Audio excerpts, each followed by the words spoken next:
What were some of those key resources or learning things that have happened and really sort of catapulted the business in the past few years? Yeah, well, without question, Jeff Walker's product launch formula was a game changer for us. Really? It's almost sort of like before Jeff and after Jeff.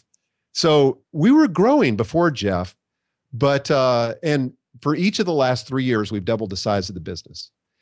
So this year, it's now a multi-million-dollar business, and I can lay most of that at the feet of Jeff Walker, because what I learned from him in terms of how to market, and I've been a professional marketer my whole career, but what I That learned from testing him piece comes up over and over again. I just did a few interviews, and it seems like a running theme lately where we're tweaking and testing and trying again and feedback. Yep. What systems do you use for that? Because it can get really confusing, dealing with conversions and all that stuff. And I know you have a team that does this. What do you actually use? Well, we use Infusionsoft for everything. Mm-hmm. And so we'll split test stuff. We'll divide the list. We'll split test it. Like recently, this was a pretty interesting test. Mm-hmm. I got convinced. Well, let me back up. So when I send out my blog post, when I blog, and it goes out, like, if you subscribe to my list, I've got 150,000 subscribers. And if you're on that list, you're going to get my blog post as they post. Mm-hmm. And it comes in a nicely formatted, graphically attractive, congruent with my design kind of thing.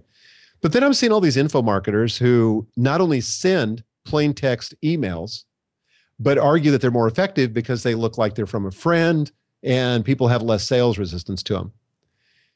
So we said, I actually thought that was right. I said, this is what we're going to do. My web developer said, I think you should test that. So we tested everything. So we did a split test, and we didn't take any of the existing customers. So we only did it to new subscribers. Ooh. Who didn't have an existing experience.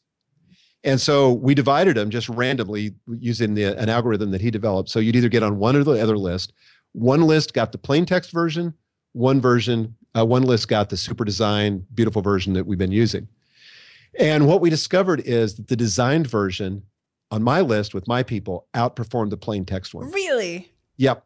And it outperformed it on open rate and click-throughs, which are the two things that are the most important to us. Having that support is huge. It's huge. But it's scary too to people, right? So making that commitment to someone and even figuring out employment, like all tax structure, you know what I mean, is a pain for people. So give me like a step-by-step rundown if you can. Like, when should they hire the first one and how fast should we grow, especially based on cash flow? Because a lot of people will be like, oh, I need money. Right. So trying to hire someone and make that commitment is difficult. This is a great question. Here's how I started. I started by realizing that after I'd left corporate world, I didn't even know where the FedEx box was. You had someone to do that. Come on. I had to do that. It's like, overnight this to so-and-so. So now I got to figure out where the FedEx box is. I've got to book my own travel. I mean, I'm pulling my hair out. I'm thinking I'm spending all my time doing this administrative stuff, and I need to be generating revenue.